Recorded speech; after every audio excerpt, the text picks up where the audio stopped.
এবার আমরা অনুশীলনী 11 ক্ষয়ের অঙ্কগুলো সমাধান করব। তো প্রথমে এখানে 1 নম্বর আছে খালি ঘরে সঠিক শব্দ বসাও। এখানে আছে সামুদ্রিকের ক্ষেত্রফল সমান কি? আমরা জানি সামুদ্রিক ক্ষেত্রফল সমান ভূমি গুণ উচ্চতা।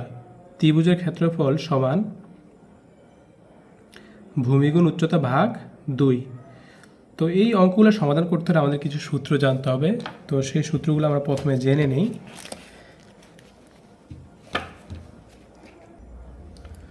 তো প্রথম সূত্রটা হচ্ছে আয়তক্ষেত্রের ক্ষেত্রফল সমান দৈর্ঘ্য গুণ প্রস্থ।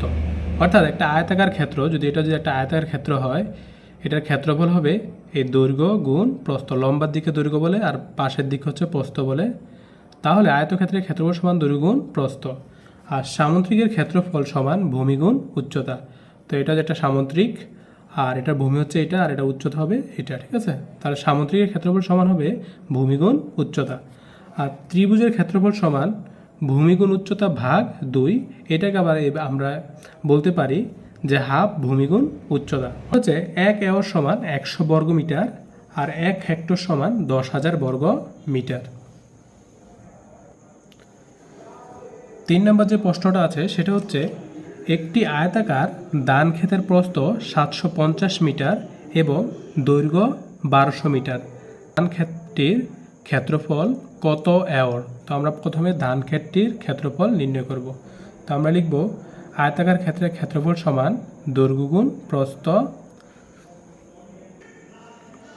তো সমান আমরা লিখতে পারি এখানে দৈর্ঘ্য হচ্ছে 1200 মিটার আর প্রস্থ হচ্ছে 750 মিটার। আর মিটারে মিটারে গুণ করলে সেটা হচ্ছে বর্গ মিটার, অর্থাৎ একক হবে। ক্ষেত্রফল একক হচ্ছে এখানে বর্গ মিটার। তো আমরা যদি একটু রাফ করে বের করি, তো রাফ করলে হয় 9 লক্ষ বর্গ মিটার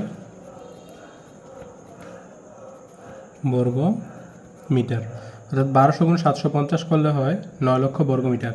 তো এটাকে এওয়ারে প্রকাশ করতে হবে। আমরা জানি যে 100 বর্গ মিটার সমান 1 আওয়ার। তো আমরা এটাকে যদি 100 দিয়ে ভাগ দিই তাহলে এওয়ারে প্রকাশ হবে এটা। তার মধ্যে 9 লক্ষ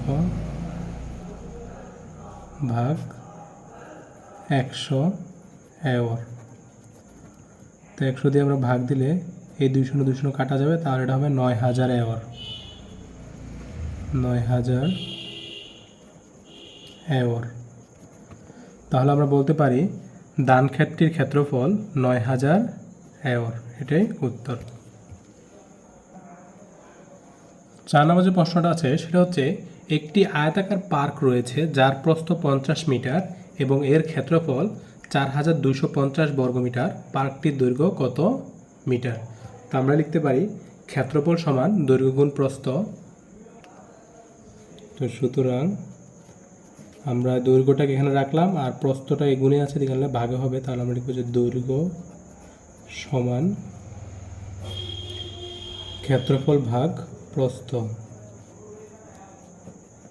ক্ষেত্রফল ভাগ প্রস্থ। আমরা ডাইরেক্ট এই সূত্র লিখলে হবে যে দৈর্ঘ্য সমান ক্ষেত্রফল ভাগ প্রস্থ। এখানে ক্ষেত্রফল হচ্ছে 4250 আর প্রস্থ হচ্ছে 50 মিটার। তাহলে 50 দিয়ে আমরা ভাগ দিব। তো ভাগ দিলে এই শূন্য কাটা, তাহলে 5 দিয়ে 425কে ভাগ। তাহলে আমরা রাফ করলে 5 ভাগ 425, 5 আটা 40, 2 থেকে 0 বিয়োগ করলে 2, আর এখানে 5, 5 5 25। তাহলে দৈর্ঘ্য হচ্ছে 85 মিটার। তাহলে আমরা বলতে পারি যে পার্কটির দৈর্ঘ্য হচ্ছে 85 মিটার। এটাই উত্তর। তো 5 নম্বর যে অঙ্কটা আছে সেটা হচ্ছে একটি ত্রিভুজের উচ্চতা 0.8 কিলোমিটার এবং এর ক্ষেত্রফল 1.2 বর্গ কিলোমিটার হলে এর ভূমি কত কিলোমিটার? তো আমরা ত্রিভুজের ক্ষেত্রফল একটা সূত্র জানি। ত্রিভুজের ক্ষেত্রফল সমান ভূমি গুণ উচ্চতা ভাগ 2। তো আমরা লিখতে পারি সুতরাং ভূমি সমান 2 গুণ ত্রিভুজের ক্ষেত্রফল ভাগ উচ্চতা। তো এই সূত্র থেকে আমরা হচ্ছে ভূমির সূত্রটা বের করতে পারি। তো এখন আমরা মান বসিয়ে দেব। তো এই 2 গুণ, আর ত্রিভুজের ক্ষেত্রফল হচ্ছে 1.2 বর্গ মিটার, আর ত্রিভুজের উচ্চতা হচ্ছে 0.8 8। তো এটা হচ্ছে আমরা হিসাব করলে এরকম হবে। যখন আমরা যদি হিসাব করি তাহলে তো 2 দিয়ে হচ্ছে 1.2কে গুণ করলে হবে 2.4, আর 2.4কে 0.8 দিয়ে ভাগ দিলে সেটা হবে 3। অর্থাৎ ত্রিভুজটির ভূমি হবে 3 কিলোমিটার।